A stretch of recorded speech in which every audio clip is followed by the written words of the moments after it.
A minha presença nessa tribuna hoje, senhor presidente, é para relatar um fato cuja repercussão se empalideceu em função da euforia da Copa do Mundo, que ora está transcorrendo da melhor forma possível, mas com grande apreensão pelos torcedores brasileiros.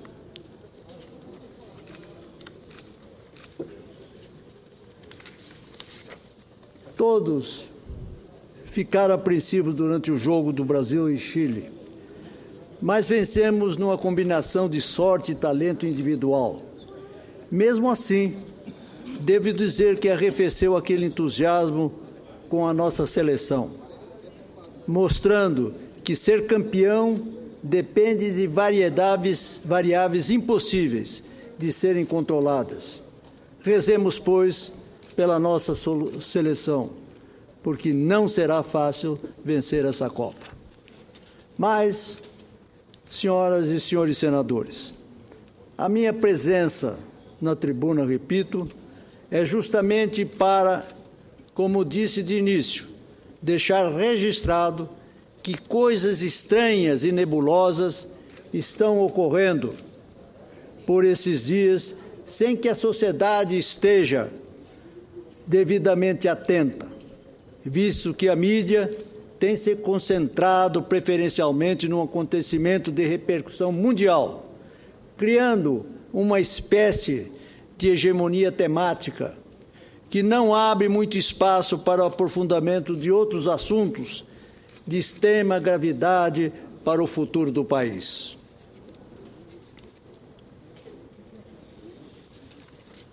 Tomara que depois de passar dessa fase da Copa do Mundo, algumas pautas relevantes voltem à cena, mesmo porque há forte impressão de que coisas mal cheirosas vêm ocorrendo nos corredores do Poder Central.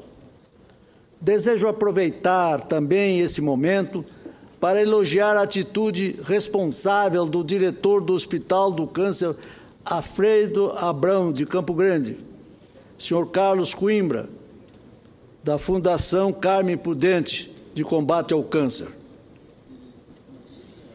Recentemente, ele nos deu um exemplo de dignidade e honradez ao ajudar a Polícia Federal a desvendar um esquema de corrupção dentro da Fundação Nacional de Saúde, denunciando e colaborando na investigação de uma verdadeira máfia que atua na criação de dificuldades para a venda de facilidades, nos processos de convênios e liberação de emendas parlamentares no Ministério da Saúde.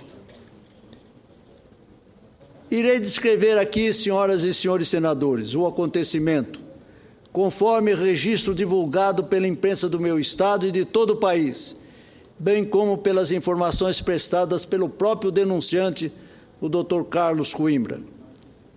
Foi presa em flagrante durante a Operação Lantiri, desencadeada na noite do dia 16 de junho pela Polícia Federal, portanto, fato recente, Roberlânia Patrícia Alves, de 28 anos, servidora do Ministério da Saúde, que cobrava R$150 mil em troca da liberação de R$3.600.000 em emendas parlamentares, cuja finalidade era a compra de um acelerador linear nuclear e também para despesas de custeio para o Hospital do Câncer Alfredo Abrão, repito, na cidade de Campo Grande, meu estado, Mato Grosso do Sul.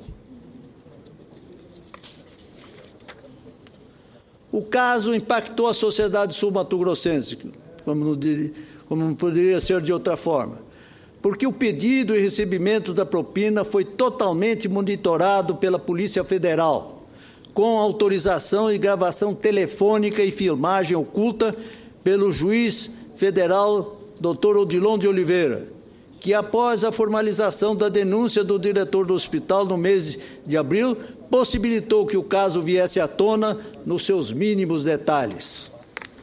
Face à denúncia à Polícia Federal, a servidora Roberlene Patrícia Alves encontra-se presa em Campo Grande, Sua origem funcional é a Organização Pan-Americana da Saúde, órgão ligado à ONU, que contrata técnicos para operar análise de convênios do Fundo Nacional de Saúde.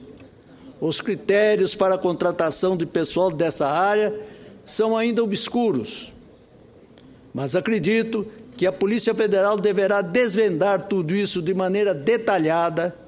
Essa é, sinceramente, a nossa esperança. Senhoras e senhores senadores, é que por meio desta investigação e conforme o relato que pude ouvir pessoalmente do diretor do Hospital do Câncer, Dr. Carlos Coimbra, podemos constatar que existe em funcionamento no Ministério da Saúde uma verdadeira fábrica de diligências técnicas, com o propósito de dificultar o acesso a recursos públicos, para que assim ofereça, entre aspas, facilidades aos gestores hospitalares para contratar, melhor dizendo, consultorias milionárias em benefício de uma verdadeira máfia que opera no setor. O que me surpreende, senhor presidente, senador Paulo Paim, e creio que também a vossas excelências, senhoras e senhores senadores, é que, tendo o governo federal no Ministério da Saúde, como em todos os outros ministérios, secretarias de controle interno e, além disso, a Controladoria Geral da União, ainda admitem, a que títulos, não sei, a contratação de uma consultoria estranha, de um órgão internacional, cuja honorabilidade foi posta em xeque com a fé que acaba de vir à tona com o Hospital do Câncer Alfredo Abrão, da Fundação Carme Prudente de Mato Grosso do Sul. Permito-me, senhor presidente, relatar o que ocorreu. Tive acesso à documentação e pude verificar como opera esse esquema nebuloso. Basta um simples apertar de botões em um computador para que um técnico do Ministério da Saúde controle o andamento de processos e a liberação de recursos. No caso da aquisição do acelerador linear para o Hospital do Câncer de Campo Grande, tem aqui em minhas mãos um processo de análise cujas sucessivas diligências feitas, que nada mais é um jogo de cartas marcadas, que avança à medida em que a propina é negociada. Aqui, senhor presidente, a documentação a que eu me refiro. É longa, vasta, mas demonstra sinceramente o que lá está acontecendo.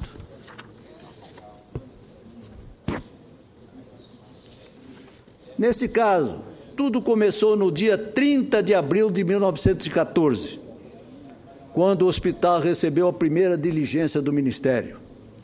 O hospital recebeu a comunicação às 21h30, véspera do feriado de 1º de maio, informando que, se não houvesse abre aspas, atendimento desta diligência imediatamente, fecha aspas, havia, aspas, o risco de inviabilização da proposta por decurso do prazo, fecha aspas. Notem, senhoras e senhores senadores, que o prazo era impossível de ser cumprido, ou seja, o Ministério criou uma dificuldade intransponível para depois oferecer, entre aspas, saídas extraoficiais para viabilizar os recursos. Diante da reclamação do postulante, da impossibilidade fática de cumprir num feriado nacional a diligência e de sua justa reclamação, os servidores da Fundação estenderam o prazo, já com indícios indisfarçáveis, repito, com indícios indisfarçáveis de que algo desejavam para tanto.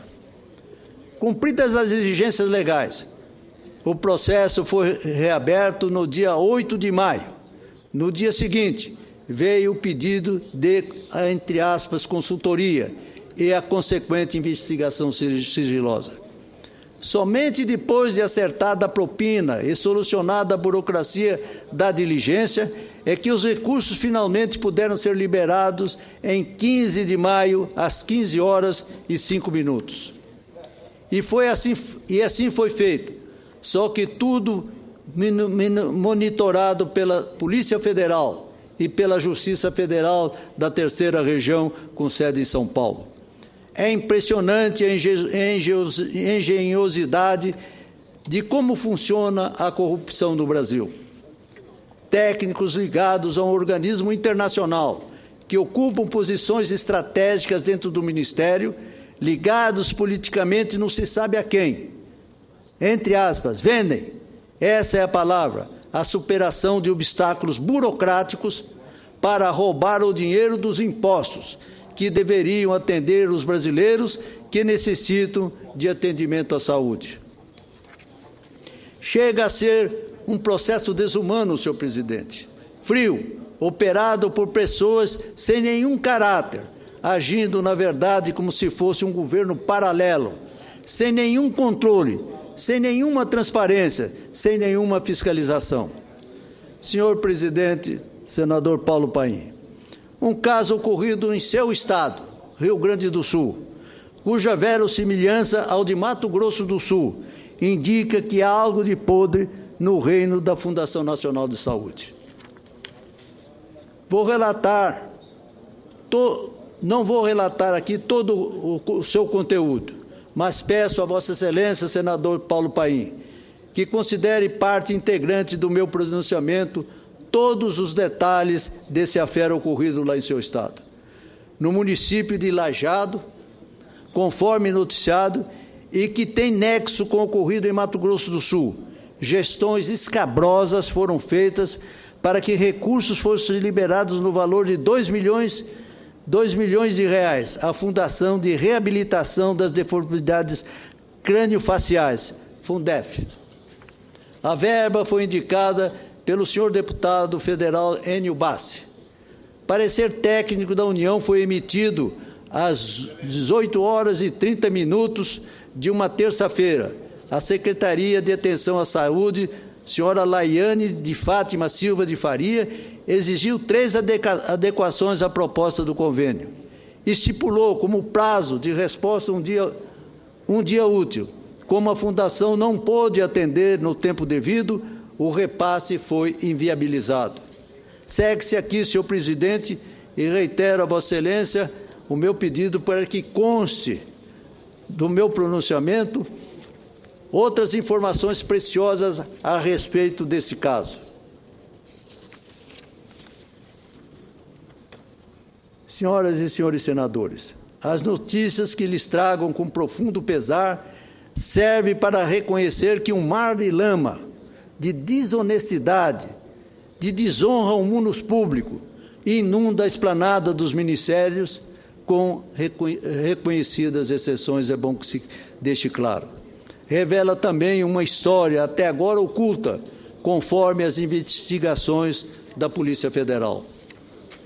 Numa das interceptações telefônicas, ficou claro que os recursos não foram liberados, porque não se aceitou o pagamento da propina, no caso, evidentemente, lá do seu estado,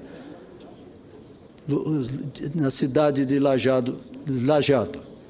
Num dos contatos feitos por Roberlane e Laiane, uma diz para a outra que bem feito, entre aspas, bem feito para aqueles que não quiseram ouvir os nossos conselhos. Evidentemente, maus conselhos. Diante de tudo isso, pergunto a esta casa, dos senhores senadores, a nossa casa, a saúde pública do Brasil tem solução?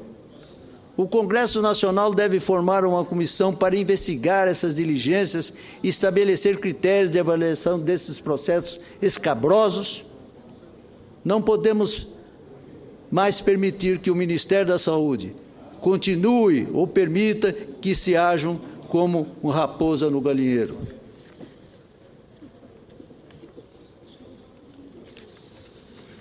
É decepcionante, senhor presidente. E é por esta razão que o povo reclama a viva voz, que é preciso mudar os costumes de gestão pública nesse país. E, senhor presidente, ao meu discurso, junto os documentos a que me referi, e peço a Vossa Excelência que os considere parte integrante dele. É lamentável, senhor presidente, profundamente lamentável, num país em que a democracia se solidifica, se estratifica pela vontade popular, nós tenhamos o veso de vir aqui reclamar para que os costumes políticos sejam regenerados, sejam purificados. O momento está chegando. Estamos no processo de travessia para as mudanças. Que elas cheguem logo e que o eleitor, a 5 de outubro deste ano, tenha a clarividência de escolher bem e muito bem os seus futuros dirigentes. Senhor presidente, é essa a minha manifestação, com o pesar que eu procuro revelar através das minhas palavras.